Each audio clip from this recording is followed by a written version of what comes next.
You ask Tiger to solve. This deals with linear equations with one unknown. The final result is x equals 1. Let's solve it step by step. Group all x terms on the left side of the equation.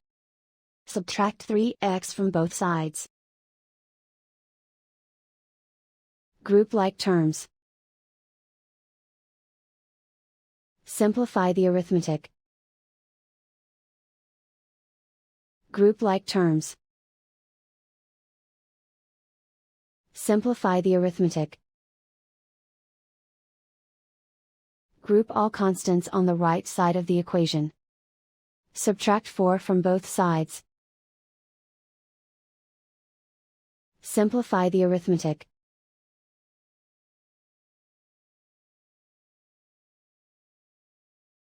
Isolate the x.